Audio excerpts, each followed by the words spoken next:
G'day mates, how's it going? I'm EllynoreMoonwood, and today I'm going to bring you a tutorial on how I do the voice of Darkiplier, typically for the glitch system on Tumblr. So, some people have asked me how exactly I do the voice of Darkiplier, and one of my partners among the group, the glitch system, has asked me to see if I can do a tutorial video for this very purpose of demonstrating how I do the voice of Darkiplier. So I'm going to go straight to the chase. I've provided a recording beforehand. As you could probably see from the title, it says audio demo for tutorial video. This is just a demonstration on what I do. All you're going to be hearing is my voice, so let's give it a listen. You can't possibly be thinking of going there alone. Let me come with you. I will personally ensure your safety. Trust me.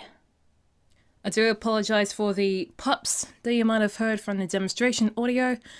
I do not have a pop filter, but I am on my way to resolving that issue. So, that was just the dialogue that I'd spoken. And I've already had it cleaned up from noise. I've gotten rid of any possible pops or clicking noises from my mouth in between speaking. So, and it's bound to happen with lots of mics. So unless you got a super good microphone, you probably won't have that sort of problem unless you got certain settings involved. I use a Blue Yeti Blackout for those who are curious as to what type of mic that I use. So what we're going to do is I'm going to get the track here and I'm going to do Control D, or if you're wondering where the shortcut is, well, it's on your keyboard. But if you want to know where that is, if you don't use keyboard shortcuts, you just go to Edit, and then you go to Duplicate. So you can see it's Control D. If you use a Mac, might be Command D. I'm not entirely sure, but we'll do that, and that basically duplicates the layer. Now I use a total of 3 layers for Darkiplier if I'm using any loud quotes, like whenever he's gotten angry, or when I'm bellowing into my mic, I use a total of 5 for added emphasis. So for this purpose, we're just going to do 3. So there's 3 layers at the moment. Now, because my voice is rather neutral and slightly high for a female, especially one who's in her 20s, I gotta do a lot of pitch lowering to make it sound more masculine. And it will take some work, take some experimenting around, but I'll just show you exactly how I do this. So, with the second layer, I go into Effects, and then I go to Change Pitch. Now you can drag the meter over here, but if you want to go for a specific number,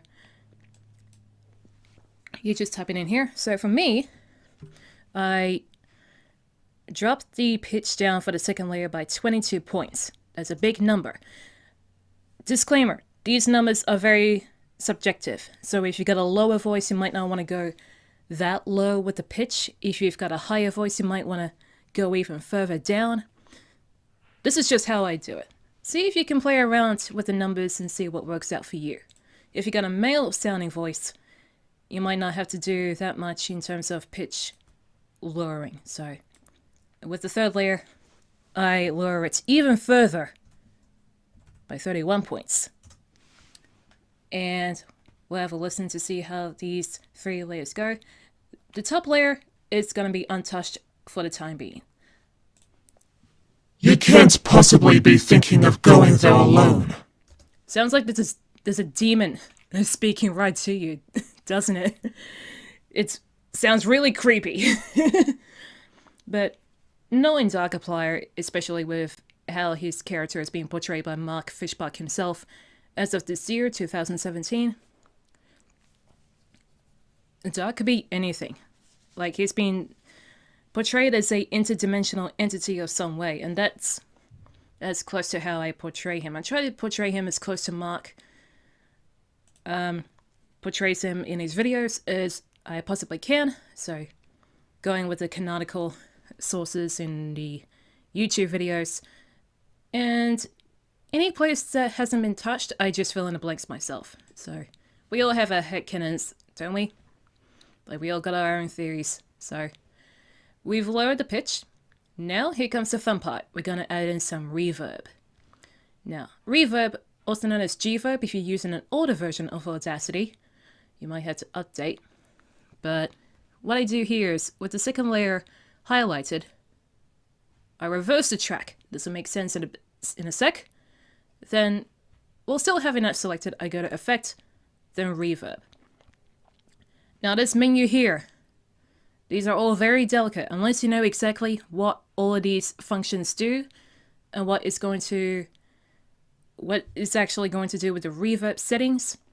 Please do not touch them. It can get really finicky and it can be quite a mess. To make it easier, I go to the presets and I go click on load, and you'll see there's a list of different types of reverb you can implement. So further down the list means the stronger the reverberance and the further away the voice sounds once you have it applied. So, you know, cathedral's like the longest, and then vocal 1 is just used for, you know, making your voice sound a little bit just slightly reverberated, especially if you're doing like singing and all that. So for the layer that I've got selected, I go for small room dark. No, it is not because of the name, it's just by coincidence. So we're clicking on OK from the menu. You go click OK again, and the reverb's been applied. Now, this is all backwards, so we're going to have to go to Effect, the reverse, and then it's back in its proper place. So if I click on solo to make it seem like this track is only being playable,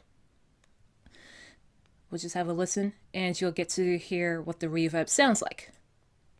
You can't possibly be thinking of going there alone. So typically with reverb, it's supposed to be resounding after it's being said. But when you have it apply it on a reverse track and then put it back in the proper positioning, it sounds like the reverb is coming in. So it's like this, instead of like this, for lack of a better demonstration. So that's how the reverb will work for the second layer. Now, onto the third layer. We're going to select that, and we won't reverse it for this one. That's already been done for the second layer. For the third layer, I just go to Edit, then Reverb, and now clicking from the presets again, we're going to load them up, and instead of using small and dark, we're going to pick Church Hall. This will make the voice sound like it's coming from a larger, wider area. So, spatial awareness in mind, especially with the videos that you've seen, like the Dark Route in A Date with Markiplier, Don't Play This Game, Markiplier TV, and the latest one, Darkiplier vs. Antisepticeye, which was more of a satire, but it was still fun to watch. It feels like you're listening to him speak from inside a giant cave, or deep into the abyss, because it's just a black background. You have no idea if there's any walls, if there's a ceiling above. Just, you might as well be in a void or whatever. So, that's Church Hall. Click OK. Now, you can see that the effect is taking place, and the volume seems to be lowered, but it's due to the reverberance and how strong it is, and how further away it will sound if we give it a listen. You can't possibly be thinking of going there alone. Yeah, it sounds like it's farther away. So that's the purpose for the Church Hall reverb for this particular track. Now, I'm not entirely done with this third layer yet, because there's one more effect that I'm going to apply, and that's Echo. For this, you go to Effect, and then Echo. And for these values here, delay time and decay factor, I put in, and for those who have seen the Antisepticeye voice acting tutorial from Lonely, who is also a member of the Glitch system and also the creator and leader, I would use 0.7 for the delay timer, and for the decay factor, I use 0.2. And now, if I were to solo the third track, let's see how it sounds even with the reverb.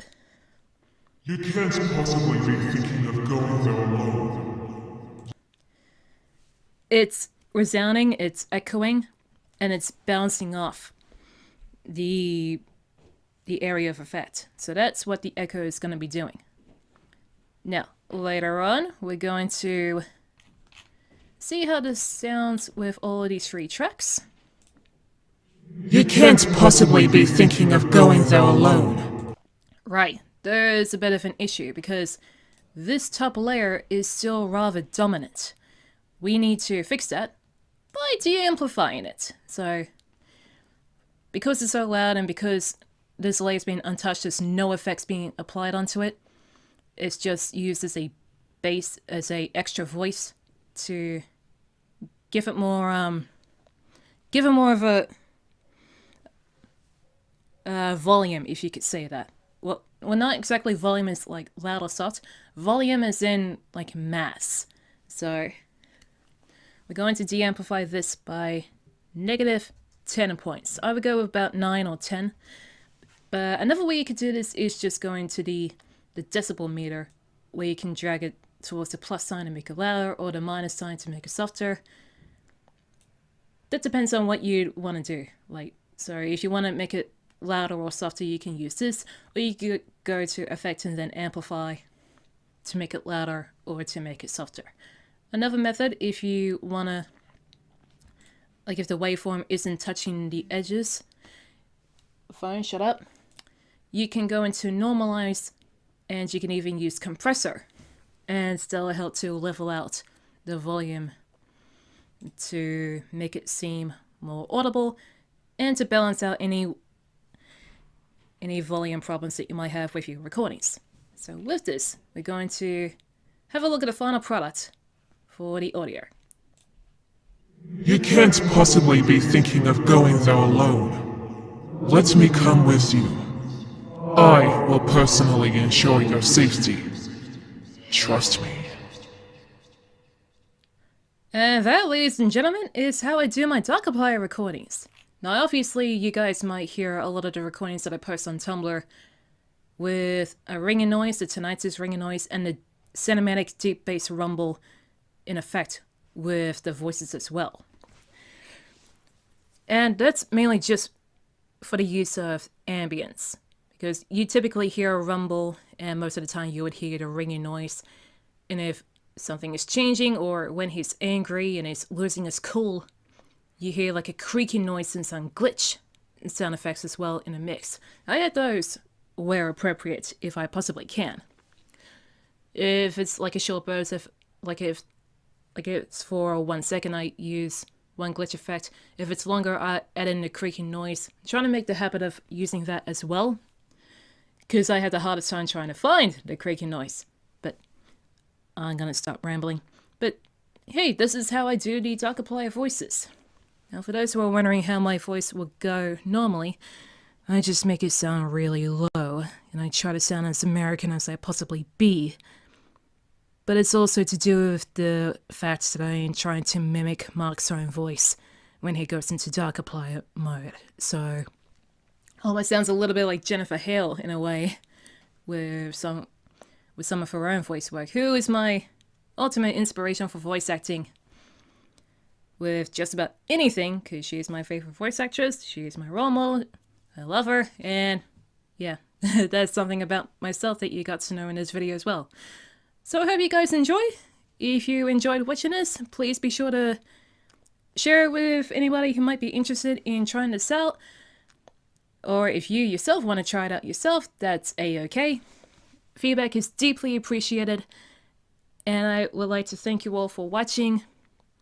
And I hope you guys have a good day, or evening, depending on when and where you're watching this particular video. I will see you all next time. EllynoreMoonwood out.